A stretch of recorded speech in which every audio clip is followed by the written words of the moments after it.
اقترب للناس حسابهم وهم في غفلة معرضون ما يأتيهم من ذكر من ربهم محدث إلا استمعوه وهم يلعبون اعوذ باللہ من الشیطان الرجیم بسم اللہ الرحمن الرحیم ان الحمد للہ تعالی نحمده ونستعین به ونستغفره ونعوذ باللہ من شرور انفسنا ومن سیئات اعمالنا من يهده الله فلا مضل له ومن يضلل فلا هادي له واشهد ان لا اله الا الله وحده لا شريك له واشهد ان محمدا عبده ورسوله صلی اللہ علیہ وسلم۔ تمام تعریفیں اللہ کے لیے ہیں، ہم اس کی تعریف کرتے ہیں اور اس سے مدد اور معافی طلب کرتے ہیں۔ ہم پناہ مانگتے ہیں اللہ عز و جل کی، خود کی برائیوں سے اور تمام برے کاموں سے۔ جسے بھی اللہ کی ہدایت ملے اسے کوئی گمراہ نہیں کر سکتا، اور جسے اللہ نے گمراہ کیا اسے کوئی ہدایت نہیں دے سکتا۔ ہم گواہی دیتے ہیں کہ عبادت کا حقدار صرف اللہ ہے اور کوئی اس کا شریک نہیں، اور گواہی دیتے ہیں کہ محمد صلی اللہ علیہ وسلم اللہ تعالیٰ کے بندے اور رسول ہے۔ اللہ اپنی سلامتی بھیجے اپنے آخری نبی پر، ان کے اہل و عیال پر، ان کے صحابہ پر۔ السلام علیکم ورحمۃ اللہ وبرکاتہ۔ جو بھی حق میں آپ لوگوں کے سامنے پیش کروں اللہ تعالیٰ کی طرف سے، اور اگر مجھ سے کوئی غلطی یا کوتاہی ہو جائے تو میری طرف سے اور شیطان کی طرف سے۔ وَلِكُلِّ أُمَّةٍ اور ہر امت کے لیے جعلنا بنائے ہم نے منسکن قربانی کے طریقے، لیذکروا تاکہ وہ ذکر کرے یا یاد کرے اسم اللہ اللہ کا نام، علی ما رزقہم اس پر اس کے جو اس نے رزق دیا ان کو، کیونکہ دینے والا اللہ تعالیٰ ہے تو نام بھی اللہ تعالیٰ کا لینا ہی ہے۔ اور بٹ افسوس مشرکین مکہ تو جو ہے بتوں کے نام پر اور اس کے نام پر قربانی کرتے ہیں، لیکن افسوس کی بات یہ ہے کہ مسلمان بھی غیر اللہ کے نام پر خبروں وغیرہ کے اوپر کرتے ہیں۔ صحابہ کرام نے آپ صلی اللہ علیہ وسلم سے پوچھا کہ قربانی کا طریقہ کیا ہے، تو آپ صلی اللہ علیہ وسلم نے کہا سنت ابیکم ابراہیم، تمہارے ابا ابراہیم علیہ السلام کی سنت ہے۔ تو صحابہ نے پوچھا کہ اس سے کیا ملتا ہے، تو آپ صلی اللہ علیہ وسلم نے کہا ہر بال کے بدلے ایک نیکی۔ پوچھا اون کا کیا حال ہے، یعنی جو وول ہوتا ہے، تو آپ صلی اللہ علیہ وسلم نے کہا ہر روئے کے بدلے ایک نیکی۔ تو قربانی ایک سمبل ہے کہ جس طرح میں جانور کو یہاں ذبح کرتا ہوں، میری اپنی ہر مرضی ہر خواہش اللہ کے نام پر ذبح کرتا ہوں۔ اس قربانی کے مسائل کے اوپر ایک ویڈیو ہے، I want all of you to go through it. جو رزق دیا ان کو من بہیمۃ الانعام جانوروں میں سے مویشی، فالہکم تو الہ ہمارا، الہ الہ واحد ایک، فلہ اسلموا تو اس کے لیے فرما بردار ہو جاؤ، وبشر المخبتین اور خوشخبری دو عاجزانہ روش اختیار کرنے والوں کو۔ یعنی اللہ تعالیٰ یہاں پر ہمبل ہونے والے، عاجز ہونے والوں کو خوشخبری دیتے ہیں۔ الذین وہ لوگ جو کون ہوتے ہیں، ہمبل ہوتے ہیں، متکبر نہیں ہوتے ہیں۔ وہ لوگ کیا کرتے ہیں، اذا ذکر اللہ جب ذکر کیا جاتا ہے اللہ تعالیٰ کا، وجلت ڈر جاتے ہیں، قلوبہم ان کے دل، والصابرین اور صبر کرنے والوں کو۔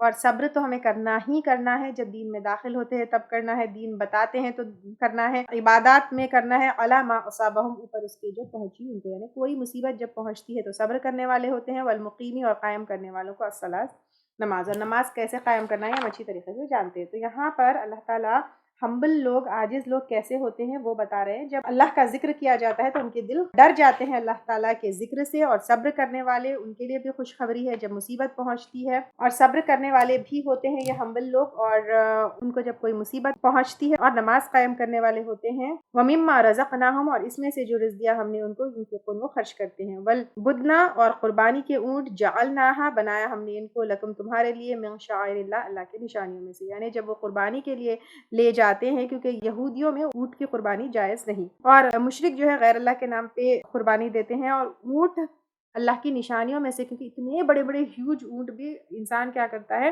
اس کو پکڑتا ہے، ذبح کرتا ہے اور پھر اپنے فائدے کے لیے استعمال کرتا ہے۔ لکم فیہا خیر تمہارے لیے اس میں بھلائی ہے، فاذکروا اسم اللہ پس یاد کرو اللہ تعالیٰ کا نام، یعنی جب قربانی کرتے ہو بسم اللہ اللہ اکبر کر کر، علیہا ان پر، صواف قطر بندھے ہوئے، کیونکہ اونٹ کو جو ہے ذبح نہیں کیا جاتا بلکہ کھڑے کر کے نہر کیا جاتا ہے، لیفٹ فور لیگ کو باندھ کے نہر کیا جاتا ہے۔ فَإِذَا وَجَبَتْ پھر جب گر جائے، جُنُوبُہا ان کے پہلو یعنی جان نکل جائے، فَكُلُوا تو کھاؤ، مِنْہا اس میں سے، وَأَطْعِمُوا اور کھلاؤ، الْقَانِعَ قناعت کرنے والوں کو یعنی نہ مانگنے والوں کو، والمعتر اور سوال کرنے والوں کو، یعنی جو مانگنے والے ہیں ان کو بھی اور جو نہیں مانگنے والے ہیں ان کو بھی۔ اور یہاں پر جب جان نکل جائے اس کے بعد کھاؤ، تو جان نکلنے سے پہلے اگر جانور کا کوئی حصہ کاٹ لیا جائے، جیسے مرنے سے پہلے جانور کا پیر کاٹ لیا جائے یا کوئی گوشت کا حصہ کاٹ لیا جائے، تو پھر وہ ہمارے لیے حلال نہیں ہے۔ حدیث میں آتا ہے اگر کسی جانور سے گوشت اس حال میں کاٹا جائے کہ وہ زندہ ہو تو وہ گوشت مردہ ہے، تو اس لیے پوری جان جب جانور سے نکل جائے اس کے بعد ہی اس کا گوشت ہمارے لیے حلال ہے. کذالک اسی طرح سخرناہا ہم نے مسخر کیا ان کو لکم تمہارے لیے لعلکم تاکہ تم تشکرون تم شکر ادا کرو. یعنی ایک تو اونٹ اور دوسرا اللہ تعالیٰ نے اس طرح قربانی کے لیے جیسے اسماعیل علیہ السلام کو ابراہیم علیہ السلام کو حکم ملا تھا کہ اسماعیل علیہ السلام کو ذبح کرے. اگر اللہ تعالیٰ جو ہے وہ اسماعیل علیہ السلام ہی ذبح ہو جاتے اور اس کی جگہ مطلب ہم کو اپنے اولادوں کو ذبح کرنے کا حکم ہوتا تو کتنی بڑی عملی آزمائش ہو جاتی. تو اللہ تعالیٰ نے یہاں پہ قربانی جانور کی رکھی تو اس کا بھی شکر ادا کرو. پھر اونٹ اور انعام کی جو قربانی دیتے اس کے لیے بھی شکر ادا کرو. لن ینال اللہ ہرگز نہیں پہنچتا اللہ تعالیٰ کو لحومہا ان کا گوشت یعنی جانور کا ولا دماؤہا اور نہ ان کے خون. یعنی جب ہم قربانی کرتے ہیں تو اللہ کے پاس نہ جانور کا گوشت پہنچتا ہے نہ خون. ولکن ینالہ لیکن پہنچتا ہے اس کو التقوی منکم تقوی تم میں سے یعنی دل کا جو تقوی ہوتا ہے وہ پہنچتا ہے. قربانی ایک عبادت ہے. اس کو جو ہے دکھاوے کے لیے شو آف کے لیے نہیں کرنا چاہیے. لوگوں کو بتانے کے لیے نہیں کرنا چاہیے. لوگ کہتے کہ ہمارے گھر میں اتنے جانور کٹے اتنے بکرے کٹے. نو اس کا تعلق تقوی سے ہے. تو تقوی کا کیا ہے؟ اللہ تعالیٰ کی محبت سے اور اللہ تعالیٰ کی ناراضگی سے جڑا ہوا ہے. تو کوئی ایسا عمل نہیں کرنا ہے کہ اس سے اللہ ناراض ہو جائے بلکہ اللہ کی خوشی کے لیے کرنا ہے. کذالک سخرہا اسی طرح مسخر کیا اس کو لکم تمہارے لیے لتکبروا اللہ تاکہ تم بڑائی بیان کرو اللہ تعالیٰ کی علی ما ہداکم اوپر اس کے جو اس نے ہدایت دی تم کو. تم جو ہے اس طرح جانور کو ذبح کرتے ہو اور جانور کو تمہارے لیے اللہ تعالیٰ نے کنٹرول میں دیا. جیسے چاہے تم اس سے فائدہ اٹھاتے ہو. کبھی دودھ لیتے ہو کبھی سکن کبھی گوشت. تو اس طرح تم فائدہ اٹھاتے ہو اور اس کے بدلے اللہ کی بڑائی بیان کرو کیونکہ اللہ تعالیٰ نے تمہیں ان جانوروں سے کس طرح فائدہ اٹھانا ہے یہ سکھایا. بشیر المحسنین اور خوشخبری دے دو احسان کرنے والوں کو. اور احسان میں کیا معنی آتے ہیں یہ بہت اچھی طریقے سے جانتے ہیں. I'm not going to tell this now. تو اللہ تعالیٰ ہم کو محسنین میں سے تقوی کرنے والوں میں سے ہر کام اللہ کی رضامندی کے لیے کرنے والوں میں سے بنا لے. آمین. انشاءاللہ تعالیٰ کیونکہ ذی الحج کا مہینہ شروع ہو گیا ہے تو ذی الحج کے اوپر ہم کچھ باتیں کریں گے. سب سے پہلے کیا ذی الحج عام مہینوں کی طرح ہے یا اس کی کوئی فضیلت ہے؟ جیسے آپ سب کو معلوم ہے حرمت والے 4 مہینے ہیں. کون سے 4 مہینے ہیں؟ ذی قعدہ، ذی الحج، محرم اور رجب. یہ 4 کون سے مہینے ہیں؟ حرمت والے مہینے ہیں جن میں اللہ تعالیٰ نے قتال سے، جنگ سے، ہر برے کام سے، لڑائی جھگڑے سے بچنے کا حکم دیا پلس اس میں ہر نیکی کرنے کا حکم دیا. تو انہی حرمت والے مہینوں میں سے کون سا مہینہ ہے؟ ذی الحج ہے. اب ذی الحج کی کیا امپورٹنس ہے؟ کیا ذی الحج صرف حاجیوں کے لیے امپورٹنٹ ہے یا پھر وہ لوگ جو حج پہ نہیں جاتے ہیں ان کے لیے بھی ذی الحج امپورٹنٹ ہے؟ سب سے پہلے تو اللہ تعالیٰ کا بہت بڑا احسان ہے کہ اللہ تعالیٰ نے ہم کو مسلمان بنایا اور مسلمان بنانے کے بعد اللہ تعالیٰ نے ہمیں نیکیاں کرنے کے بے انتہا چانسز، بے انتہا موقع دیے. رائٹ؟ اگر اللہ تعالیٰ ہم کو نیکیاں کرنے کے اتنے چانسز نہیں دیتے تو ہمارے لیے جنت کا راستہ بہت مشکل ہو جاتا. تو اللہ تعالیٰ نے ہم کو جو موقع نیکیاں کمانے کے دیے ہیں بہت سارے، اس میں سے ایک موقع ذی الحج کا ہے. اب اگر ہم کو کسی چیز کی ویلیو نہیں پتا ہوگی تو پھر ہم اس کی قدر نہیں کر سکتے. یعنی اگر ڈائمنڈ کا سیٹ بھی ہے ہمارے پاس اور ہم کو نہیں معلوم ہے کہ یہ ڈائمنڈ ہے تو ہم کیا کریں گے؟ اس کو ایسے ہی چھوٹے سے بیگ میں ڈال کے ادھر ادھر پھینک دیں گے. جب ہم کو پتا چل جائے گا کہ یہ ڈائمنڈ ہے تو ہم کیا کریں گے؟ فوری اس کو ایک اچھے سے باکس میں رکھ کے کہیں لاکر میں وغیرہ رکھ دیں گے. تو اسی طرح اگر کسی چیز سے یا پھر کسی چیز کا فائدہ اٹھانا ہے، جیسے جڑی بوٹیاں وغیرہ بھی ہوتی ہیں، اس کا فائدہ اٹھانے کے لیے اس کی ہم کو ویلیو پتا ہونی چاہیے کہ اس سے ہم کیسے فائدہ اٹھا سکتے ہیں. تو اسی طرح اگر ذی الحج کے بارے میں ہم کو پتا ہے کہ اس کی کیا فضیلت ہے، اس کی کیا امپورٹنس ہے، اس میں ہم کو نیکیاں ہم کیسے کما سکتے ہیں، تب ہم اس کی قدر کریں گے اور تب ہم اس وقت کا زیادہ سے زیادہ فائدہ اٹھا سکتے ہیں. پھر نیک لوگ 3 عاشرے کا امپورٹنس سمجھتے تھے یا پھر سمجھتے ہیں. ایک رمضان کے عشرے کا، دوسرا ذی الحج کے عشرے کا اور تیسرا محرم کے عشرے کا، کیونکہ مسلمانوں کے اوپر رمضان کے روزے فرض ہونے سے پہلے وہ لوگ محرم کے روزے رکھتے تھے. اب رمضان کی تو راتوں کی فضیلت ہے لیکن ذی الحج کے 10 دنوں کی فضیلت ہے.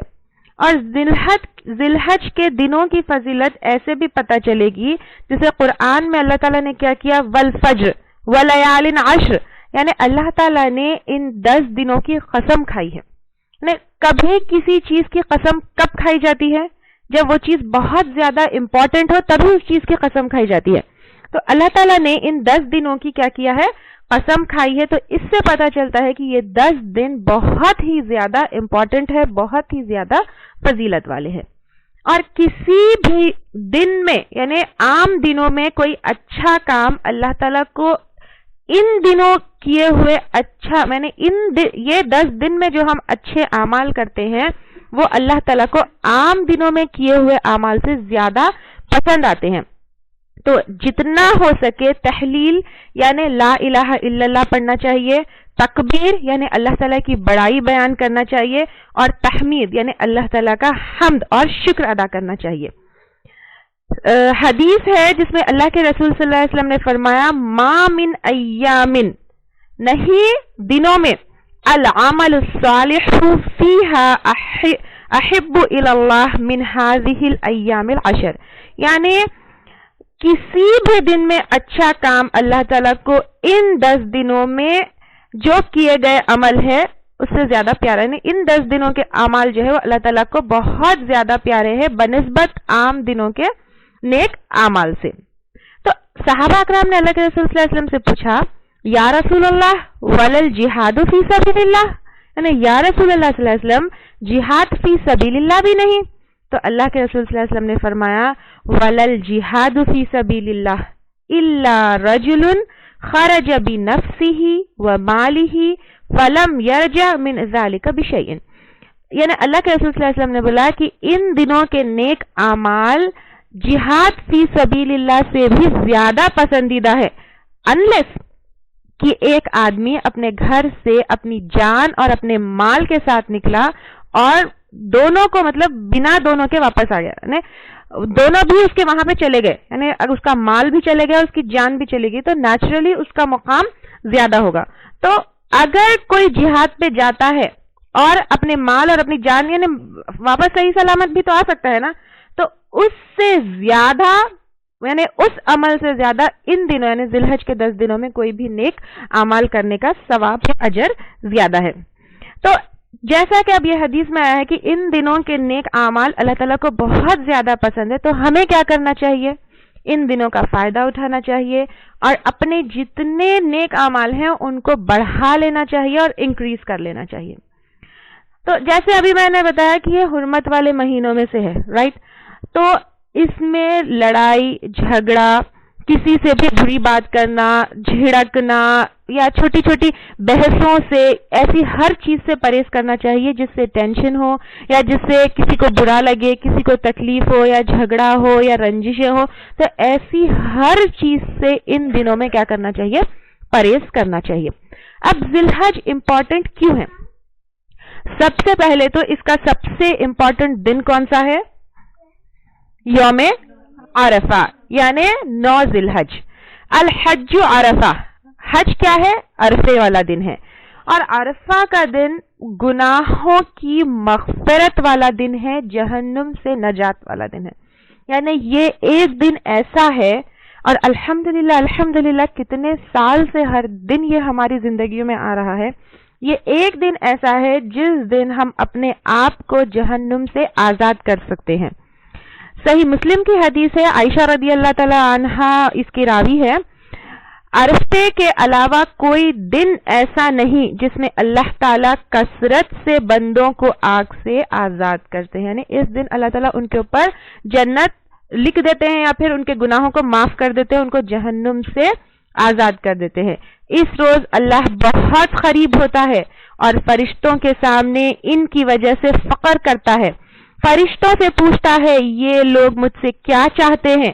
نیچرلی لوگ کیا چاہیں گے؟ ایک تو آگ سے نجات چاہیں گے، دوسرا دنیا میں جو کچھ بھی چاہیں گے وہ بھی اللہ تعالیٰ ان کو عطا کریں گے. ایک اور روایت میں ہے عرفہ کے دن اللہ تعالیٰ فرشتوں کو گواہ بنا کر کہتے ہیں کہ میں نے ان کو معاف کر دیا. تو فرشتے کہیں گے یا اللہ تعالیٰ یہ تو گنہگار ہے، یہ بھی گنہگار ہے، یہ بھی گنہگار ہے، پوائنٹ آؤٹ کر کر کے دکھائیں گے. تو اللہ تعالیٰ بولیں گے میں نے اس کو بھی معاف کر دیا، اس کو بھی معاف کر دیا، اس کو بھی معاف کر دیا. تو کتنی بڑی بات ہے دیکھیے کہ اللہ تعالیٰ اس دن میکسیمم نمبر آف پیپل کو کیا کریں گے، معاف کر دیں گے. پھر اللہ کے نزدیک عرفہ کی بہت فضیلت ہے. اللہ فرشتوں کے سامنے فخر کرتے ہیں اور کہتے ہیں میرے بندے دور دراز سے الجھے بالوں گردالو سر میری رحمت کی امید کرتے ہیں، میرے عذاب کو دیکھا نہیں پھر بھی مجھ سے ڈرتے ہیں. یعنی کسی نے بھی جہنم کو نہیں دیکھا، کسی نے بھی اللہ کے عذاب کو نہیں دیکھا، پھر بھی بندے کیا کرتے ہیں، اس عذاب سے ڈرتے ہوئے اللہ تعالیٰ کی عبادت کرتے ہیں. تو اللہ تعالیٰ کو یہ ادا بہت پسند آتی ہے اور اللہ تعالیٰ سب کو معاف کر دیتے ہیں. اور یوم العرفہ کی ایک اور اسپیشلٹی کیا ہے؟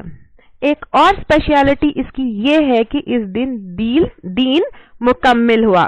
الیوم اکملت لکم دینکم واتممت علیکم نعمتی ورضیت لکم الاسلام دینا. آج کے دن میں نے تمہارے لیے تمہارا دین کامل کر دیا اور اپنی نعمت تم پر پوری کر دی اور تمہارے لیے اسلام کو بطور دین پسند کر لیا. یعنی اس دن کی ایک اور اسپیشلٹی یہ ہے کہ اس دن ہمارا دین مکمل ہوا، کمپلیٹ ہوا. پھر ایک اور خاصیت ذی الحج کے مہینے کی یوم النحر، یعنی جس دن قربانی دی جاتی ہے.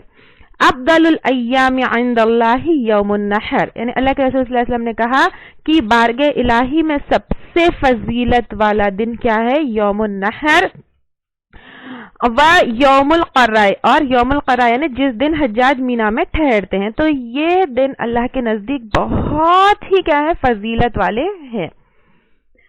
اب اس مہینے میں ہمیں کیا کیا کرنا چاہیے؟ یہ تو پتہ چل گیا کہ یہ بہت فضیلت والا مہینہ ہے. تو اس مہینے میں ہمیں کیا کیا کرنا چاہیے؟ سب سے پہلے چاند دیکھنا چاہیے. ہماری لائف سٹائل تو ایسی ہو گئی ہے کہ چاند کو ہم دیکھتے ہی نہیں، یا کئی دن یا کئی مہینے گزر جاتے ہیں کہ چاند کو نہیں دیکھتے. تو چاند کو دیکھ کے سنت ہے کہ دعا پڑھنا چاہیے. اللہ اکبر، اللہم اہلہ علینا بالامن والایمان والسلامتی والاسلام والتوفیق لما تحب ربنا وترضى ربنا وربک اللہ. اس کا ترجمہ ہے اللہ سب سے بڑا ہے، اے اللہ تو طلوع فرما ہم پر امن اور ایمان اور سلامتی اور اسلام کے ساتھ، اور توفیق جس کو تو پسند فرماتا ہے. اے ہمارے رب تو راضی ہو جا، اور ہمارا اور تمہارا رب اللہ ہے. یعنی چاند کو ہم بولتے ہیں کہ ہمارا رب اور تمہارا رب اللہ ہے. یعنی اب دیکھیے اگر ہم دعا کے ساتھ شروع کریں تو کتنی اچھی بات ہے کہ یہ مہینہ، ایک تو ہمیں حاجیوں کے لیے دعا کرنا چاہیے کہ جو وہاں جاتے ہیں سلامتی اور امن کے ساتھ جائے اور اچھے سے ان کا حج ہو جائے. پھر جو پیچھے رہ جائے وہ بھی ان کی فضیلتوں کے ساتھ کا فائدہ اٹھائے. پھر حج. اب ایک تو ہو گیا کہ اس میں چاند دیکھیں گے. اب دوسری عبادت کون سی ہے؟ دوسری عبادت جو اس مہینے میں کی جاتی ہے وہ حج ہے، جو فرض ہے. کس کے اوپر فرض ہے؟ مسلمان، آزاد، عاقل، بالغ، جو استطاعت رکھتا ہو، یعنی مالی استطاعت بھی رکھتا ہو، ساتھ میں جسمانی استطاعت بھی رکھتا ہو، اور عورت کے لیے محرم کا ہونا ضروری ہے. تو جس کے اوپر حج فرض ہے اس کو چاہیے کہ حج فوری کے فوری کر لے. ایک ہمارے پاس یہ ہے کہ بچوں کی شادی پہلی ہو جانی چاہیے، گھر پہلے بن جانا چاہیے. جب تک اپنے پورے فرائض پورے نہیں ہوتے تب تک حج نہیں کرنا چاہیے. بالکل غلط کانسیپٹ ہے. جو مسلمان ہے، آزاد ہے، عاقل ہے، بالغ ہے، استطاعت رکھتا ہے، اور جو عورت کے ساتھ محرم ہے اس کو امیڈیٹلی حج کر لینا چاہیے. ایک اور ہمارے پاس یہ ہے کہ ذہن پختہ ہونا چاہیے، میچور ہونا چاہیے، سمجھ ہونا چاہیے. یہ ایسا کچھ نہیں ہے جیسے ہی بالغ ہو جاتا ہے، یعنی بچہ یا بچی جب بھی بالغ ہو جائے یہ ضروری نہیں ہے کہ اس کو 20 سال ہو جائے یا 24 سال ہو جائے یا 29 سال ہو جائے اس کے بعد حج کرے، یا شادی کے اتنے سال گزر جائیں اس کے بعد میچورٹی آ جائے گی، سمجھ آ جائے گی. ایسا بھی نہیں ہے. نہ کہ ایسا ہے کہ اپنے پورے فرائض پورے کر کے یا گھر بنا کے بچوں کی شادی کر کے، اس طرح بھی نہیں ہے، کیونکہ اللہ کے رسول صلی اللہ علیہ وسلم نے کہا من قدر علی الحج فترکہ فلا علیہ ان یموت یہودیا او نصرانیا، جس نے قدرت رکھنے کے باوجود حج نہ کیا اس کے لیے برابر ہے یہودی ہو کر مرے یا عیسائی. یعنی کوئی فرق نہیں پڑتا کہ وہ یہودی ہو کے مرے یا عیسائی ہو کے مرے، یا اس کا مسلمان ہونا کوئی فائدہ ہی نہیں دیتا، کیونکہ اس نے استطاعت رکھتے ہوئے حج کی امپورٹنس کو نہیں سمجھا، حج کو اپنے پیٹھ کے پیچھے ڈال دیا. پھر ایک اور حدیث میں ہے تعجلوا الى الحج یعنی الفریضۃ فان احدکم لا یدری ما یعرض له، یعنی فریضہ حج ادا کرنے کے لیے جلدی کرو کیونکہ کسی کو معلوم نہیں کہ اسے کیا عذر پیش آ جائے. یعنی جیسے ہی حج فرض ہو جائے فوری کے فوری کر لینا چاہیے، کیونکہ پتہ نہیں کیا آگے مشکل آ جائے. آج صحت ہے پتہ نہیں کل ہو نہ ہو، آج مال ہے پتہ نہیں کل ہو نہ ہو، آج محرم ہے پتہ نہیں کل ہو نہ ہو، اللہ نہ کرے ایسا ہو لیکن ہو سکتا ہے. آج جو ہے ہمارے پاس ہے سورسز کی ہم جا سکیں اور حج کر سکیں، آج عقل ہے پتہ نہیں کل ہو نہ ہو، کیا پتا ہمارے ساتھ کچھ بھی حادثہ ہو سکتا ہے، اللہ نہ کرے. لیکن جیسے ہی حج فرض ہو تو فوری کا فوری کر لینا چاہیے. اب اگر حج ہو چکا ہے یا پھر حج کا اس سال ارادہ نہیں ہے تو جو لوگ پیچھے رہ جاتے ہیں ان کو کیا کرنا چاہیے؟ سب سے پہلے روزہ، کیونکہ روزہ ایک ایسی عبادت ہے جو صرف اور صرف اللہ تعالیٰ کے لیے کی جاتی ہے، اور روزے داروں کے لیے اللہ تعالیٰ نے جنت میں داخلے کے لیے ایک اسپیشل ڈور بنایا ہے، باب ریان. اور جو شخص، ایک حدیث کے مطابق جو شخص اللہ کے لیے روزہ رکھتا ہے اللہ اس کے اور جہنم کے درمیان 70 سال کا فاصلہ فرماتا ہے. یعنی وہ انسان جہنم سے بہت دور کر دیا جاتا ہے نا، جہنم اس سے بہت دور ہو جاتی ہے اور وہ جہنم سے بہت دور ہو جاتا ہے. اب رمضان کے روزے تو فرض ہے، ٹھیک ہے، لیکن رمضان کے علاوہ پہ بھی جو کثرت سے روزے رہیں گے وہ کیا ہوں گے؟ باب ریان سے جنت میں داخل ہوں گے.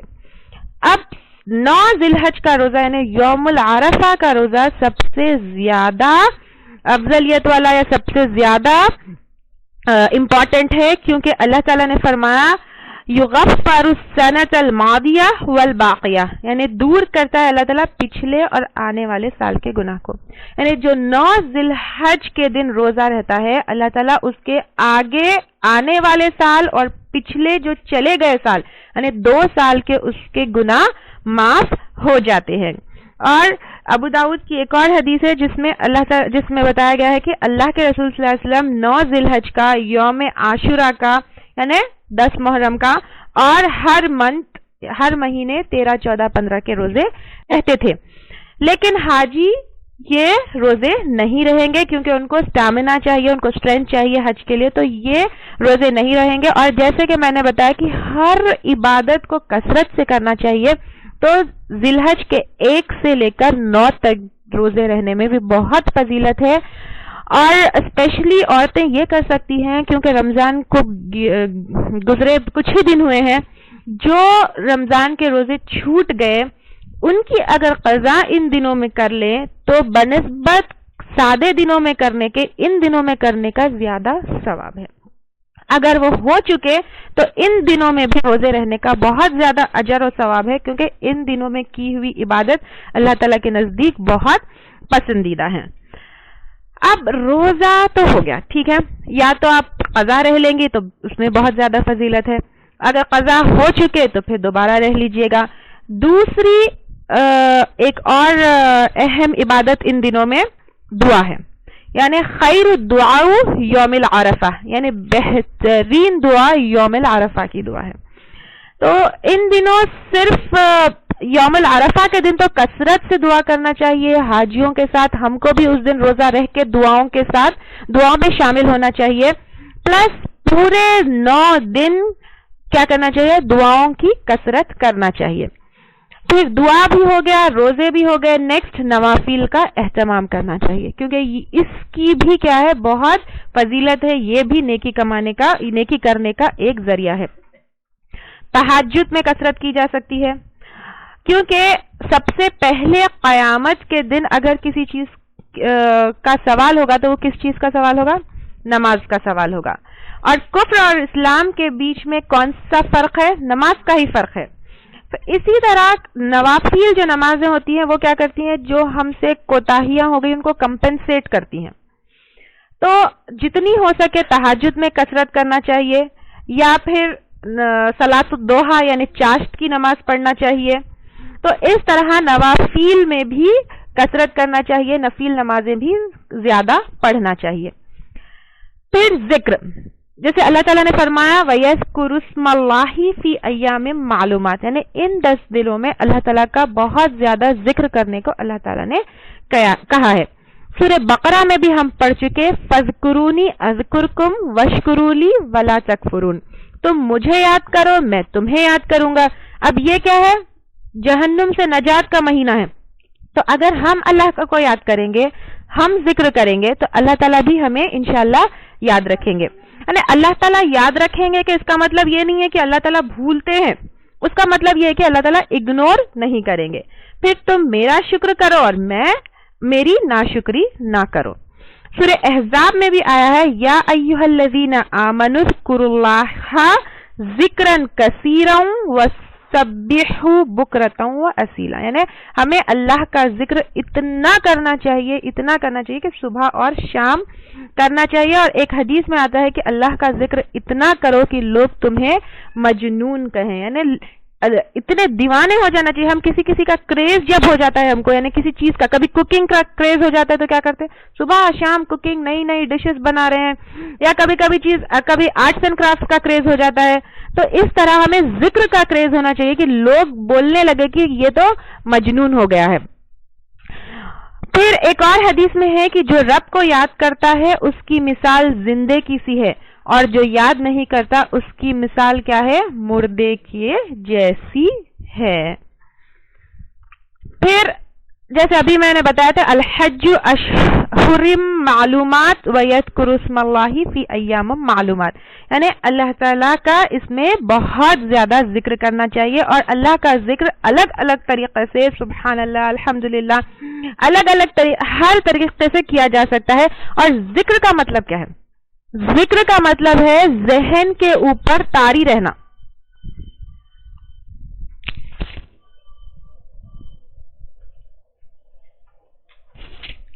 یعنی اگر میں بتائی کہ آپ کا ذکر اس محفل میں چھڑ گیا، یعنی آپ سب کے ذہنوں پہ طاری ہو گئے، یعنی اللہ تعالیٰ کا ذکر کرنا یعنی دل سے، زبان سے، ذہن سے، ہر وقت بس اللہ کی یاد ذہن پہ طاری رہنی چاہیے.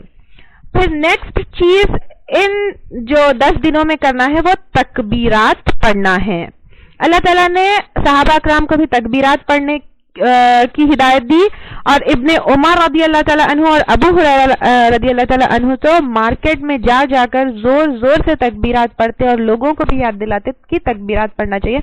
تو جتنا ہو سکے چلتے پھرتے، کھانا بناتے ہوئے، گھر کا کام کرتے ہوئے، آہستہ آہستہ سے، کیونکہ عورتوں کو تو بلند آواز میں پڑھنی نہیں ہے، تو آہستہ آہستہ سے پڑھ لیں، یا پھر گھر میں اتنی بلند آواز سے پڑھیں کہ اپنے شوہر کو، اپنے بچوں کو یاد دہانی کریں. اللہ اکبر، اللہ اکبر، لا الہ الا اللہ، اللہ اکبر، اللہ اکبر، اللہ اکبر وللہ الحمد، اس طرح تکبیرات پڑھی جاتی ہے. اللہ اکبر، اللہ اکبر، لا الہ الا اللہ، اللہ اکبر، اللہ اکبر، اللہ اکبر وللہ الحمد. اللہ اکبر، اللہ اکبر، اللہ اکبر، لا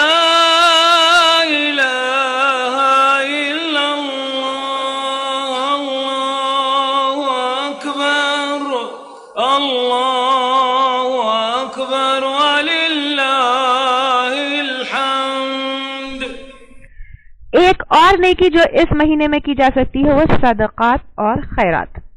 کیونکہ صدقہ اور خیرات یہ کیا ہے؟ اپنے گناہوں سے معافی، یعنی گناہوں کو معاف کرواتے ہیں، گناہوں کو دھلاتے ہیں. اور اسپیشلی لیڈیز کو تو زیادہ کرنی چاہیے، کیونکہ اللہ کے رسول صلی اللہ علیہ وسلم نے کیا کہا تھا کہ عورتوں کو خاص ہدایت دی تھی کہ زیادہ سے زیادہ صدقات کیا کرو. کیونکہ اللہ کے رسول صلی اللہ علیہ وسلم نے کہا کہ عورتوں کو زیادہ جہنم میں دیکھا. اور صدقے کیا کرتے ہیں؟ جہنم کو یعنی گناہوں کو معافی کرواتے ہیں اور جہنم سے ہم کو نجات دلاتے ہیں یا پھر اس سے ہم کو دور کرتے ہیں. تو ان دنوں میں میکزیمم صدقات اور خیرات کرنا چاہیے جتنا ہو سکے پیسوں کی شکل میں. اچھا اب صدقہ کیا ہے؟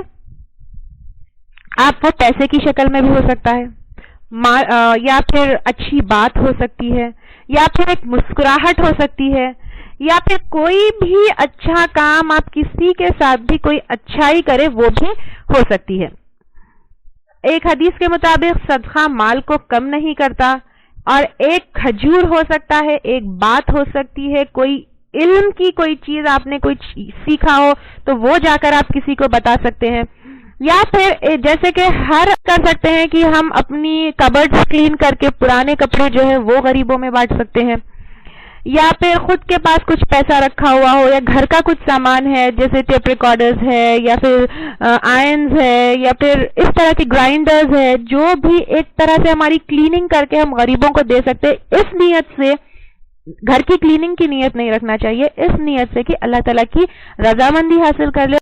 پھر اگر زکوٰۃ ڈیو ہے یعنی کبھی کبھی کسی کی رمضان میں زکوٰۃ نہیں پوری ہوتی, تو اگر کسی کی زکوٰۃ ڈیو ہے تو ان دنوں کیا کیا جا سکتا ہے کہ وہ جو ڈیو زکوٰۃ ہے وہ بھی ادا کیا جا سکتا ہے. پھر اگر کسی کا قرض باقی ہو تو وہ بھی ادا کیا جا سکتا ہے. پھر اگر کوئی نظر مانگی ہو یا منت کچھ کی ہو تو اس کو, اچھا پھر وہ شرکیہ منت نہ ہو, صرف اللہ کے لیے نظر مانگی جا سکتی ہے, یعنی روزے کی یا پھر کچھ پیسے دینے کی یا پھر کچھ اس طرح کی نظر اللہ تعالیٰ کے لیے مانگی ہوئی ہو تو پھر وہ کیا کی جا سکتی ہے, ان دنوں پوری کی جا سکتی ہے. اگر کوئی کفارہ باقی ہو جیسے روزوں کا باقی ہو یا کسی چیز کا باقی ہو تو ان دنوں وہ بھی کیا جا سکتا ہے, دیا جا سکتا ہے. اگر کسی کی امانتیں باقی ہو تو پھر وہ ادا کر دیں, کسی کی امانت ہمارے پاس رہ گئی ہو کچھ لوٹانا ہے تو وہ بھی دی جا سکتی ہے. پھر رشتہ داروں, غریبوں اور مسکینوں کو ہیلپ کیا جا سکتا ہے کہ دیکھیں کہ ان دنوں میں کہیں ہمارے آس پاس ہمارا کوئی رشتہ دار یا کوئی دوست کوئی مشکل میں تو نہیں ہے, کوئی مسکین تو نہیں ہے جس کو ہم مدد کر سکتے ہیں. پھر نیکیوں میں اضافہ کرنے کے لیے قرآن کی کیسٹس یا پھر کچھ ایسے مفید لیکچرز یا پھر جس طرح یہ لیکچر ہے اس طرح کے کچھ لیکچرز لوگوں میں بانٹے جا سکتے ہیں, جس کی وجہ سے لوگ پھر انٹرن کیا کریں گے, نیکیاں کریں گے جن کا ثواب پھر ہم کو ملے گا. پھر دوسروں کو ہم ان چیزوں کی یاد دہانی کروا سکتے ہیں. پتہ نہیں کون سی نیکی کب کام آ جائے. اور ذی الحج ایک ایسا مہینہ ہے جس میں تمام عبادتیں اکٹھے ہو کے آ جاتے ہیں. جیسے رمضان میں صرف روزے رہتے ہیں, رائٹ, لیکن ان دنوں میں حج بھی ہوتا ہے, روزہ بھی ہوتا ہے, ذکر بھی ہوتا ہے, صدقہ بھی ہوتا ہے, پھر قربانی بھی ہوتی ہے. تو یہ ایک ایسا مہینہ ہے جس کے اندر تمام عبادتیں اکٹھے آتی ہیں. پھر اب آتے ہیں سب سے آخری اس پہ کی قربانی. قربانی حاجیوں کو تو دینی ہے ہی ہے, اگر نہیں دیں گے تو ان کو روزوں سے فدیہ دینا ہے. قربانی کیا چیز ہے اس کے بارے میں تھوڑے یہ ڈسکس کریں گے کہ قربانی کا مطلب ہے قرب سے ہے. قربانی قرب سے ہے جس کا مطلب ہے قریب جانا. کس کے قریب جانا؟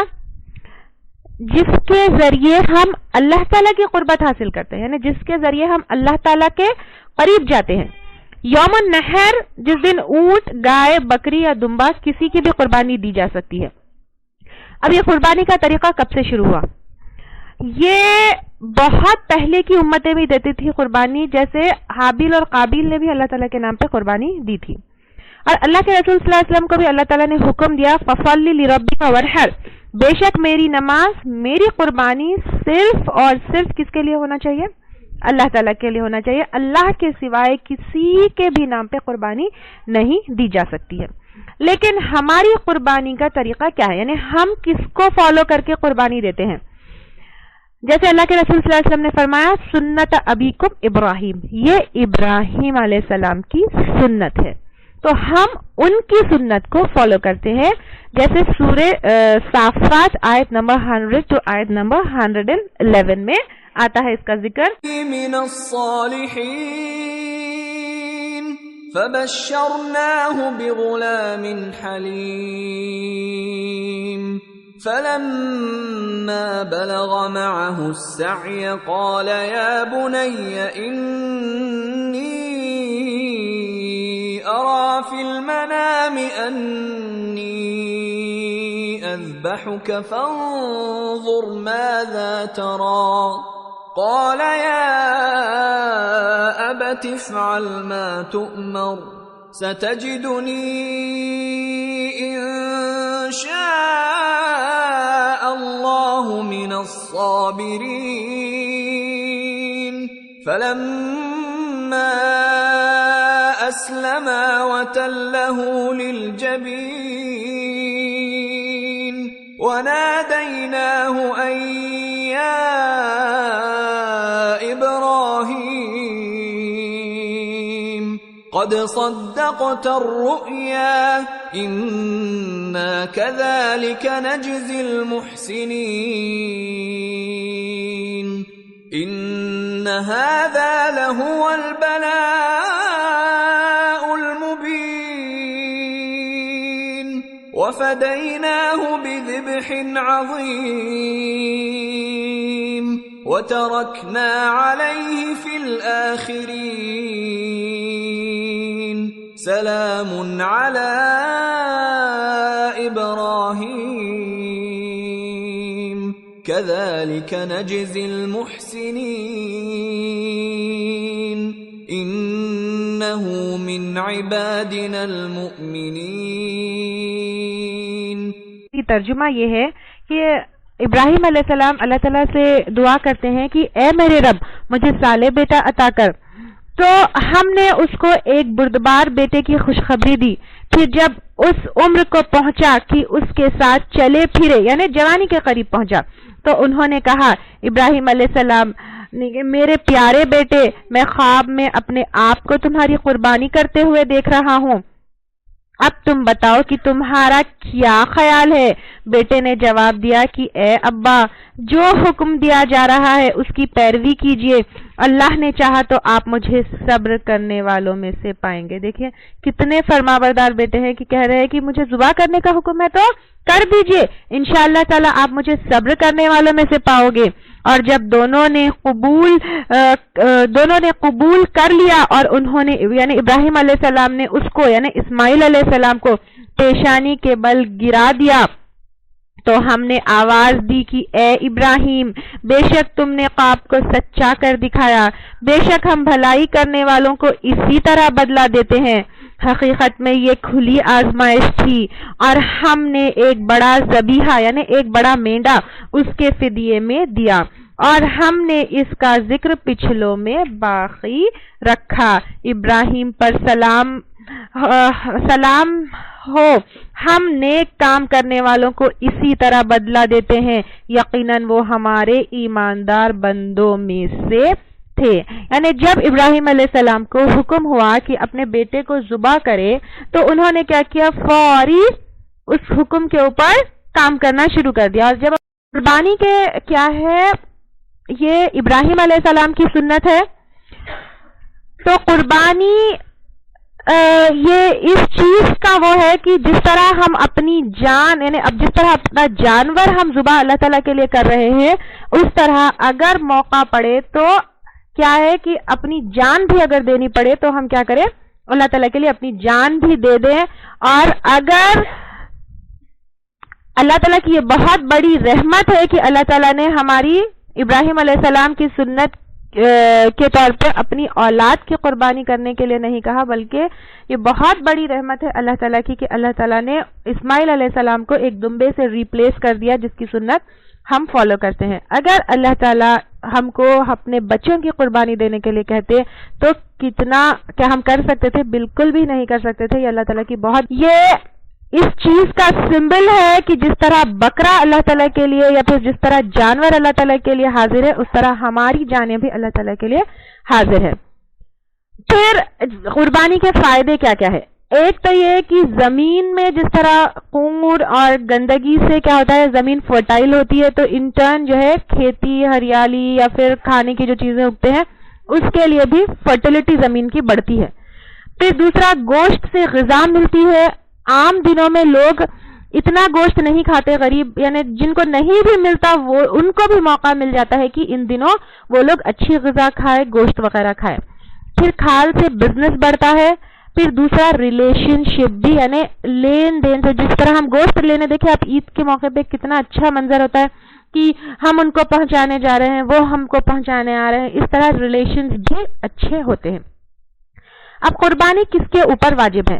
قربانی ان کے اوپر واجب ہے جن کے اوپر زکوٰۃ واجب ہے. یہ بالکل غلط ہے. صاحب نصاب ہونا یا کچھ ہونا یا اتنا مال ہونا یا اتنا سونا ہونا, اس کے اوپر قربانی فرض ہے, بالکل غلط ہے. کیونکہ اللہ کے رسول صلی اللہ علیہ وسلم کی 10 سال کی مدنی زندگی میں اتنے مطلب ان کے حالات ایسے نہیں تھے کہ 3 دن مسلسل وہ لوگ کوئی کوکڈ فوڈ کھائے. پڑھ چکے ہم لوگ یہ, رائٹ؟ لیکن پھر بھی ہر سال وہ لوگ قربانی دیتے تھے. کیا ان کے پاس اتنا مال تھا؟ نہیں تھا. تو یہ کیا ہے؟ جذبے کا معاملہ ہے, یہ اللہ تعالیٰ سے قربت حاصل کرنے کا معاملہ ہے. جیسے ایک حدیث میں آیا ہے, یا ایھا الناس ان علی اہل کل بیت فی کل عام اضحیہ, یعنی اے لوگوں ہر سال ہر گھر پر قربانی ہے, یعنی ہر سال ہر گھر والوں کو, یعنی ہر گھر کو چاہیے کہ قربانی دے. پھر لن ینال اللہ لحومها ولا دماؤها ولکن ینالہ التقوی منکم, یعنی اللہ تعالیٰ کو قربانی کا گوشت نہیں پہنچتا, نہ کہ اس کا خون پہنچتا ہے, لیکن ہمارا تقوی, یعنی جس تقوی سے ہم قربانی کرتے ہیں وہ چیز اللہ تعالیٰ کو پہنچتی ہے. جو ایک اور حدیث میں ہے کہ جو حالت رکھتے ہوئے قربانی نہ کرے وہ ہماری عیدگاہوں کے قریب نہ آئے. لیکن آج کل دیکھیے الحمدللہ ہر کسی کی حالت ہے کہ وہ قربانی دے سکے. اتنے مہنگے مہنگے کپڑے خریدتے ہیں, اتنی مہنگی مہنگی چیزیں وہ کرتے ہیں, لیکن یہ کہتے ہیں کہ قربانی ہم پہ فرض نہیں ہے. لیکن قربانی فرض کی بات نہیں ہے, یہ جذبے کی بات ہے, یہ اللہ تعالیٰ کی قربت حاصل کرنے کی بات ہے. ایسا کیا جا سکتا ہے کہ جو کم استطاعت والا ہو, یعنی بہت زیادہ, اگر کیونکہ عید کے دنوں پہ ایسا ہوتا ہے کہ یوزلی بکرے یا جانور مہنگے ہو جاتے ہیں. سب سے پہلے کہ اگر بکرا نہیں ایفورڈ کر سکتے تو گائے میں یا اونٹ میں حصہ لیا جا سکتا ہے, یا پھر اگر بکرا دینے کا وہ ہے تو پھر یہ کیا جا سکتا ہے کہ جو ایفورڈ نہیں کر سکتا وہ کچھ دن پہلے لے کر اس کو رکھ سکتا ہے گھر پر, اور پال پوس کے پھر اس کی قربانی دینے سے پھر اس کی تو فضیلت آٹومیٹیکلی بڑھ جاتی ہے.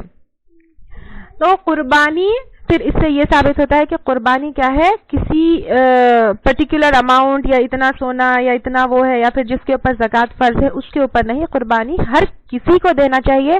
اور اللہ کے رسول صلی اللہ علیہ وسلم نے کیا کہا کہ جو قربانی کی استطاعت رکھتا ہو یا پھر حالت رکھتا ہو اور پھر بھی نہ دے تو وہ عیدگاہ کے قریب نہ آئے. کتنی وہ بات ہے, دیکھیں بالکل آئیے ہی مت بول رہے. پھر اگر بالکل ہی استطاعت نہیں ہے کسی کی, کیونکہ ایک صحابہ جو ہے وہ اللہ کے رسول صلی اللہ علیہ وسلم کے پاس آئے اور انہوں نے کہا کہ یا اللہ کے رسول صلی اللہ علیہ وسلم میرے پاس قربانی کرنے کے لیے کچھ بھی نہیں ہے ایکسپٹ یہ ایک بکری ہے جو دودھ دینے والی ہے جس کے اوپر ہمارا گزارا ہوتا ہے. تو اللہ کے رسول صلی اللہ علیہ وسلم نے کہا نہیں, یعنی اتنا بھی ظلم نہیں ہے کہ اپنے روز کی زندگی کی جو سامان ہے یا پھر روز کی دودھ دینے والی جو بکری ہے گھر میں اس کو ذبح کر کے قربانی دینے کا حکم نہیں ہے. اور حدیث ہے ام سلمہ رضی اللہ تعالی عنہا, اس کی راوی ہے اذا رأيتهم هلال ذي الحجة واراد احدكم ان يضحي فليمسك عن شعره واظفاره, یعنی جو کوئی ذی الحج کا چاند دیکھے اور قربانی کا ارادہ کرے تو اس کو چاہیے کہ وہ کیا کرے, اپنے بالوں سے اور ناخنوں سے بچے. یعنی فرسٹ کے بعد چاند دیکھنے کے بعد جو بھی قربانی کا ارادہ کرے وہ اپنے بال نہ کاٹے, اپنے ناخن نہ کاٹے, ویکسنگ بھی نہیں کرنا چاہیے, فیس کے اگر کوئی بال نکالتے ہیں تو وہ بھی نہیں نکالنا چاہیے, پوشیدہ بالوں کو بھی نہیں نکالنا چاہیے.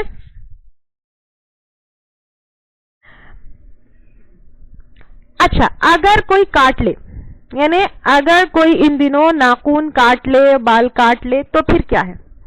اس کے لیے کوئی گناہ نہیں ہے, اس کے لیے کوئی فدیہ بھی نہیں ہے. جیسے اگر حاجیوں کو کاٹ لے تو فدیہ ہے, لیکن ایک سنت کے خلاف، ایک اللہ کے رسول صلی اللہ علیہ وسلم کی بات کے خلاف جانے کا وہ ہوگا. انسان اگر اس طرح کر لے تو اس کو استغفار کرنا چاہیے اور اللہ تعالیٰ سے معافی مانگنا چاہیے اللہ کے رسول صلی اللہ علیہ وسلم کی بات کے خلاف جانے کے لیے. پھر مسافر بھی ہو تو وہ بھی قربانی کرے گا، حاجی بھی ہے تو وہ بھی قربانی کرے گا. اب کتنی قربانی کرے گا، یہ بھی ایک بات ہمارے مسلمانوں میں سمجھ میں نہیں آتی کہ قربانی کے کتنے جانور دینا ہے. سب سے پہلے تو ایک گھر کے لیے ایک قربانی دینا یہ افضل ہے، کیونکہ اللہ کے رسول صلی اللہ علیہ وسلم ایک قربانی یعنی ایک بکرے کی قربانی دیتے. یعنی ہمارے پاس ایک مثال ہے کہ ایک بکرے میں صرف ایک ہی انسان کی قربانی ہوگی، لیکن اللہ کے رسول صلی اللہ علیہ وسلم جب بکرا ذبح کرتے تو کہتے اللہم تقبل من محمد، یعنی اللہ تعالیٰ قبول کرے کس کی طرف سے؟ محمد صلی اللہ علیہ وسلم کی طرف سے، وآل محمد، اور پورے ان کی فیملی کی طرف سے، ومن امتی محمد، اور ان کی پوری امت کی طرف سے. تو اور پھر کبھی یہ بھی کہتے ھذا لک منی ومن اہلی، یہ میری طرف سے اور میں نے اہل کی طرف سے، یعنی پورے گھر والوں کی طرف سے. تو اس طرح اگر ایک بکرا ایک گھر کے لیے دیا جائے تو اس میں افضلیت ہے. اب جن کی جوائنٹ فیملیز ہے ان کو چاہیے کہ ایک سورس آف انکم کے لیے ایک بکرا ہو، اس میں سب کی قربانی ہو جائے گی. ایسے نہیں کہ میاں کے لیے ایک، بیوی کے لیے ایک، بچوں کے لیے ایک ایک. اور سنت کیا ہے؟ ایک بکرے میں پوری فیملی دی جا سکتی ہے. اور پھر اللہ کے رسول صلی اللہ علیہ وسلم نے ایک بار اپنے اکیلے کی طرف سے 100 اونٹ بھی دیے. تو اگر کبھی دل کرے تو ایک کی طرف سے کئی قربانی بھی دی جا سکتی ہے. اس میں تقوی کی بات ہے، اس میں جذبے کی بات ہے، اس میں اللہ سے قرب حاصل کرنے کی بات ہے. لیکن دکھاوے کے لیے، ریاکاری کے لیے اگر کوئی قربانی دے تو سارے اعمال بیکار، کیونکہ ریاکار کے کیا ہے؟ سارے اعمال بیکار ہیں. یہ بہت ٹریڈیشن ہمارے پاس، یا بہت یہ چلا آ رہا ہے کہ بہت زمانے سے ہمارے پاس اتنے بکرے کٹے، ہمارے پاس تو 20 کٹے، ہمارے پاس تو 25 کٹے، ہمارے پاس تو 30 کٹے. لیکن یہ کوئی دکھانے والی بات نہیں ہے. تو اگر ہم کو سنت کو فالو کرنا ہے تو اس چیز کو ایسے کرنا چاہیے کہ کبھی کبھی ایک گھر میں ایک دینا چاہیے اور کبھی کبھی ایک سے زائد بھی ہم دے سکتے ہیں. لیکن بہتر ہے کہ کبھی ایک دیں، کبھی زیادہ دیں. اس کو کیا کرے؟ بدلتے رہے، ایک چیز کو سٹک نہ کریں. ٹھیک ہے. پھر ایک اور چیز یہ ہے کہ اللہ کے رسول صلی اللہ علیہ وسلم کا بکرا جو دیا جاتا ہے اس کے اوپر سب سے پہلے کہ اس چیز کی کوئی دلیل ہی نہیں ہے. نہ اللہ کے رسول صلی اللہ علیہ وسلم نے اس چیز کا حکم دیا، نہ صحابہ اکرام اللہ کے رسول صلی اللہ علیہ وسلم کے انتقال کے بعد کبھی بھی اللہ کے رسول صلی اللہ علیہ وسلم کے نام کا بکرا یا ان کے نام پہ قربانی نہیں دیتے تھے. اور وہ کیا ہے؟ ایک نبی ہے، ایک رسول ہے. اگر رسولوں کے نام پہ اور نبیوں کے نام پہ قربانی دینے والی چیز ہوتی تو سب سے زیادہ حقدار تو ابراہیم علیہ السلام ہے، کیونکہ ان کی سنت ہے. تو اللہ کے رسول صلی اللہ علیہ وسلم ان کے نام پہ بکرا دیتے اگر اس چیز کا کوئی بات ہوتی ہے، اس چیز کا کوئی حکم ہوتا. لیکن انہوں نے کبھی بھی ابراہیم علیہ السلام کے نام کا بکرا نہیں دیا. اور پھر اللہ کے رسول صلی اللہ علیہ وسلم سے یہ محبت کا جو جذبہ ہے وہ اطاعت سے محبت ہے، نہ کہ اس طرح ان کے جو چیز ثابت نہیں ہوتی اس کا کوئی کام کر کے ان سے محبت دکھانے کی کوئی بات ہے. ان کی اطاعت سے ان سے محبت ہے. پھر ایک اور چیز یہ کہی جاتی ہے کہ اللہ کے رسول صلی اللہ علیہ وسلم نے امت کے لیے قربانی دی تھی تو پھر ہم بھی ان کے لیے دیں گے. انہوں نے تو ہمارے لیے مغفرت کی بھی دعا کی، وہ تو ہمارے لیے رات رات بھر ٹھہر کے روتے ہے کہ نہیں. ہم ان کا اس طرح سے بدلہ نہیں چکا سکتے اور وہ ہماری نیکیوں کے یا ہم ان کے لیے کچھ نیک کام کرے اس کے محتاج نہیں ہے. البتہ ایک حدیث ملتی ہے جس میں علی رضی اللہ تعالی عنہ نے اللہ کے رسول صلی اللہ علیہ وسلم کے نام پہ قربانی دی تھی، لیکن اس میں یہ ہے کہ سب سے پہلے یہ حدیث ضعیف ہے. دوسرا یہ کہ اگر وہ انہوں نے دی بھی تھی تو اللہ کے رسول صلی اللہ علیہ وسلم نے ان کو اس چیز کی وصیت کی تھی. تیسرا یہ کہ انہوں نے صرف ایک ہی سال دی تھی جب ان کی وصیت تھی. تو اس چیز کو ہم کنسیڈر کرتے ہوئے ہم نہیں دے سکتے کیونکہ نہ اللہ کے رسول صلی اللہ علیہ وسلم نے ہم کو کسی ایسی چیز کی وصیت دی. پھر یہ جو ہے وہ بھی ہے ضعیف حدیث بھی ہے. پھر انہوں نے دی تھی تو پھر 1 ہی سال دی تھی ان کی وصیت کو پورا کرتے ہوئے، اگر یہ حدیث کو صحیح بھی مانا جائے تو۔ پھر میت کے نام پہ قربانی دینا، اس طرح کا بھی کام نہ اللہ کے رسول صلی اللہ علیہ وسلم نے کبھی کیا، یعنی خدیجہ رضی اللہ تعالی عنہا کی بھی تو موت ہوئی تھی ان کی زندگی میں، ہے کہ نہیں؟ لیکن اللہ کے رسول صلی اللہ علیہ وسلم نے کبھی بھی خدیجہ رضی اللہ تعالی عنہا کا بکرا نہیں دیا، نہ صحابہ اکرام نے کبھی میت کے نام پہ کوئی بکرا دیا، نہ کبھی اس زمانے میں اس طرح چلا آتا تھا کہ ہمارے مرحوموں کے نام پہ بکرا دیا جائے۔ یہ بھی غلط ہے، یہ بھی بدعت ہے، یہ بھی ایجاد کی ہوئی چیزوں میں سے ہے۔ اب جب بکرا دیا جائے تو کیسا دیا جائے؟ سب سے پہلے اس کی عمر 6 منتھس سے زیادہ ہونا چاہیے، ایٹ لیسٹ 2 ایئرس کی ہو تو بہتر ہے۔ اس کے کم از کم 2 دانت آ جانے چاہیے، پھر صحت مند ہونا چاہیے کیونکہ یہی بکرا ہم کو کیا کرے گا؟ پلصراط کا راستہ پار کروائے گا۔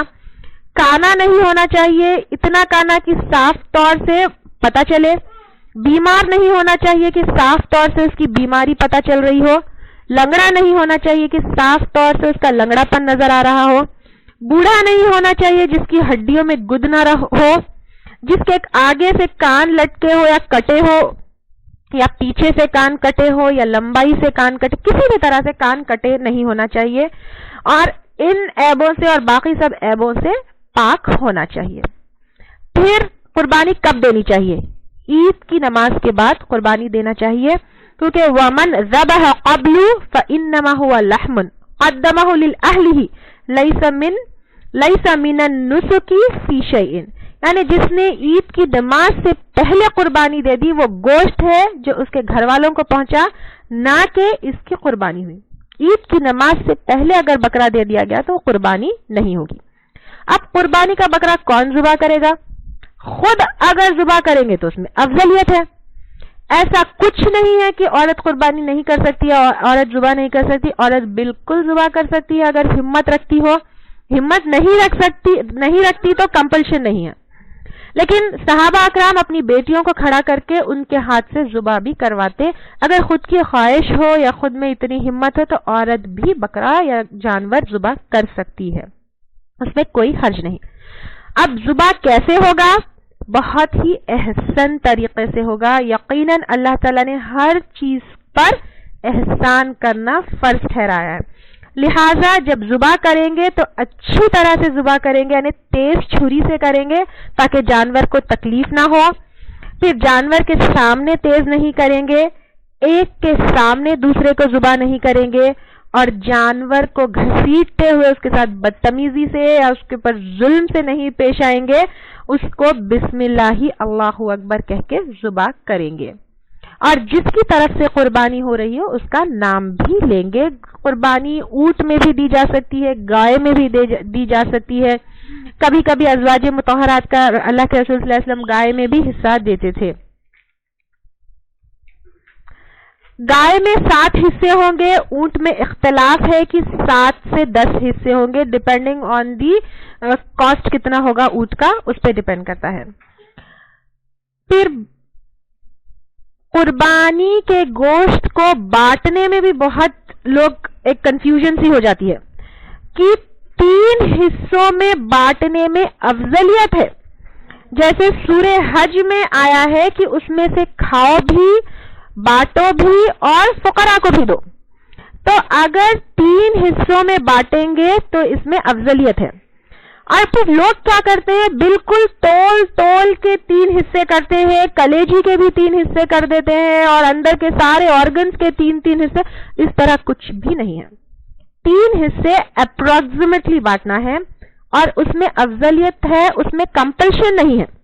اگر بانٹے تو ٹھیک ہے، نہ بانٹو پورے کا پورا دے دو تو بھی ٹھیک ہے، پورے کا پورا فقیروں کو دے دو تو بھی ٹھیک ہے، پورے کا پورا غریبوں کو دے دو تو بھی ٹھیک ہے، پورے کا پورا رشتہ داروں کو دے دو تو بھی ٹھیک ہے، یا جیسے ابھی میں نے بتایا کہ جو بہت مشکل سے قربانی کرتا ہے وہ پورے کا پورا خود رکھ لے اور ذخیرہ کر لے تو بھی ٹھیک ہے، یعنی کباب کے شکل میں، اچار کے شکل میں، کوئی ہوتا ہے بہت مشکل سے قربانی دے پاتا ہے، لیکن اللہ تعالیٰ کی محبت میں اور قربت حاصل کرنے میں قربانی دے لے اور پورے کا پورا ذخیرہ کر کے رکھ لے، اس میں بھی کوئی حرج نہیں ہے، پورے کا پورا سٹور کر کے اپنے لیے رکھ سکتا ہے۔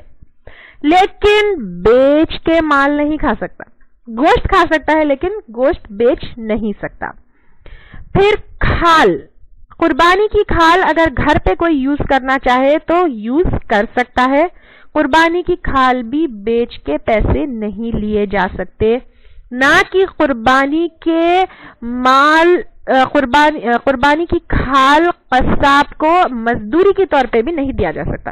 یعنی اگر قصاب کو دے دیا جاتا ہے مال تو اس کی مزدوری بھی دینا ہے، مزدوری کے طور پہ نہیں دی جا سکتی. پھر ایام تشریق کون سے ہیں؟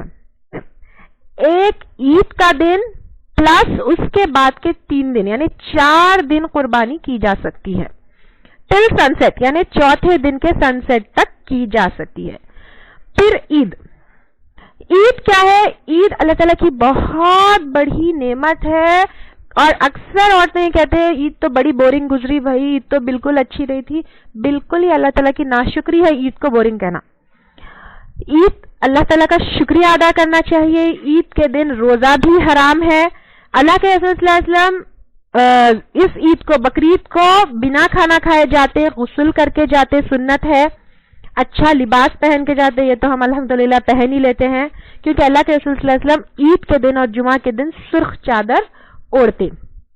اور ایک بار اللہ کے رسول صلی اللہ علیہ وسلم کے گھر میں کیا ہوا تھا کہ کچھ بچیاں عید کے لیے نشید وغیرہ گا رہی تھی، تھوڑا گا رہی تھی، تو حضرت ابوبکر صدیق رضی اللہ تعالیٰ عنہ آتے اور کہتے ہیں کہ اللہ کے رسول کے گھر میں یہ کام. تو اللہ کے رسول صلی اللہ علیہ وسلم کہتے ہیں کہ ہر قوم کی عید ہوتی ہے، عید ہے رہنے دو. یعنی عید کے دن بچیاں تھوڑا ہنس بول لے، گا لے، بجانا نہیں، گا لے کچھ نشید اللہ تعالیٰ کے حمد و ثنا میں، یا چھوٹی پوٹی عید کی اس میں خوشی میں پوئٹری کر لے تو پھر اس میں کوئی حرج نہیں. پھر عید کی نماز کے لیے اللہ کے رسول صلی اللہ علیہ وسلم پیدل جاتے تھے، لیکن کیونکہ آج کل مشکل ہے گاڑی یا سواری پہ بھی جانے میں کوئی حرج نہیں. ایک اور چیز یہ ہے کہ اکثر عورتیں عید کی نماز سے پیچھے رہ جاتی ہیں. صحیح بخاری کی حدیث ہے جس میں ام عطیہ رضی اللہ تعالی عنہا اس کی راوی ہے. اللہ کے رسول صلی اللہ علیہ وسلم نے عورتوں کو خاص طور سے عید کی نماز کے لیے جانے کا حکم دیا اور یہ کہا کہ اگر حائضہ ہو یعنی اگر پیریڈز میں ہو تب بھی عید کی نماز کو جائے، لیکن نماز میں نہیں رہیں گی، وہ کیا کریں گی؟ پیچھے بیٹھیں گی لاسٹ میں اور دعا میں شامل ہوگی. اور اللہ کے رسول صلی اللہ علیہ وسلم نے کہا کہ اگر چادر نہ ہو تو اپنی بہن سے چادر مانگ کے جاؤ، اور اگر تمہاری بہن کو چادر دینے کے لیے اس کے پاس ایکسٹرا چادر نہ ہو تو 2 بہنیں ایک چادر میں جاؤ. تو اس سے پتہ چلتا ہے کہ عورتوں کے لیے عید کی نماز کی کتنی امپورٹنس ہے. عورتوں کو بھی عید کی نماز کے لیے جانا چاہیے، اگر پیریڈز میں ہو تو پیچھے بیٹھ کے دعا میں شامل ہونا چاہیے. ایک بات یہ ہے کہ عید کی نماز جیسے مینسز کی حالت میں مساجد میں جانے سے منع کیا گیا، رائٹ؟ تو اب کیا کریں گے؟ مینسز کی حالت میں مساجد میں جانے سے منع کیا گیا ہے، نہ کہ عیدگاہوں سے، کیونکہ عیدگاہ مسجد وہ جگہ ہوتی ہے جہاں پہ 5 وقت کی نماز باجماعت ہو، لیکن عیدگاہ میں 5 وقت کی نماز باجماعت نہیں ہوتی. تو مینسز کی اگر حالت میں ہو اور عید کی دعاؤں میں نماز کے بعد دعاؤں میں شامل ہونا ہو تو ان جگہوں پہ نہ جانا چاہیے جہاں پہ مسجدوں میں نماز ہوتی ہو، بلکہ مسلوں میں یا پھر عیدگاہوں میں جہاں پہ نماز ہوتی ہے وہاں پہ جانا چاہیے، نہ کہ مساجد میں. اور اگر کوئی اور چارہ نہیں ہے، مسجد میں جانا ہو گیا تو بھی سیڑھیوں میں یا پھر آؤٹر ایریاز میں بیٹھنا چاہیے، بالکل نماز کے ایریا میں نہیں جانا چاہیے. پھر عید کی نماز کے لیے جب جائے تکبیرات پڑھتے ہوئے جانا چاہیے. عورتوں کو خوشبو نہیں لگانا چاہیے، میک اپ کر کے نہیں جانا چاہیے. اور پھر قربانی کے لیے ایک اور چیز یہ احتیاط کرنا چاہیے کہ ہمارا دین کا ہے آدھا پاکی ہے، تو دین کے لیے کیا کرنا چاہیے؟ دین ہماری پاکی سکھاتی ہے، تو پھر قربانی جب کی جائے تو صفائی ستھرائی اور پاکی کا بھی بہت اہتمام کرنا چاہیے. قربانی کی جگہ کو گندی نہیں کرنا چاہیے، صاف صفائی کرنا چاہیے. پھر قربانی کی جگہ بہت سارے لوگ کیا کرتے ہیں، بجائے قربانی دینے کے پیسے دے دیتے ہیں کہ وہ پیسوں سے بچوں کی اسکول فیس ہو جائے گی یا یہ ہو جائے گی، اس سے بیٹر یہ ہے کہ میں پیسہ دے دوں. لیکن یہ غلط ہے. قربانی قربانی ہی ہے، پیسہ پیسہ ہی ہے. اگر قربانی کے علاوہ پر کچھ اور صدقہ دینا ہے، خیرات کرنا ہے تو کر سکتے ہیں، لیکن قربانی کی جگہ پیسہ دینے میں کوئی وہ نہیں ہے، کیونکہ قربانی سے یہاں پہ ہم کو ایک رسم زندہ کرنا ہے ابراہیم علیہ السلام کی، یہ ایک جذبہ ہے، اس کے بدلے پیسے نہیں دیے جا سکتے. اور زکوٰۃ جس طرح نان مسلمز کو نہیں دی جا سکتی، قربانی کا گوشت نان مسلمز کو دیا جا سکتا ہے، یعنی یہ غیر مسلمانوں کو بھی دیا جا سکتا ہے، اور یہ دکھاوے کے لیے نہیں، صرف اور صرف اللہ تعالیٰ کی رضامندی کے لیے، صرف اور صرف اللہ تعالیٰ کا قرب حاصل کرنے کے لیے دینا چاہیے. اور تکبیرات میں اللہ اکبر اللہ اکبر، لا الہ الا اللہ اللہ اکبر اللہ اکبر وللہ الحمد، پھر اللہ اکبر کبیرہ والحمد للہ کثیرہ وسبحان اللہ بکرۃ واصیلا، پھر اللہ اکبر اللہ اکبر اللہ اکبر لا الہ الا اللہ وحدہ لا شریک لہ لہ الملک ولہ الحمد وہو علی کل شیء قدیر. خود بھی میکزیمم ٹائمز ان کو پڑھنا چاہیے، دوسروں کو بھی ریمائنڈ کرنا چاہیے، گھر میں چلتے پھرتے بچوں کو، خاوند کو، گھر والوں کو، سب کو پڑھوانا چاہیے. ٹھیک ہے. وآخر دعوانا ان الحمدللہ رب العالمین. سبحانک اللہم وبحمدک نشہد ان لا الہ الا انت نستغفرک ونتوب الیک. اللہ اکبر اللہ اکبر اللہ اکبر، لا الہ الا اللہ، اللہ اکبر اللہ اکبر وللہ الحمد. اللہ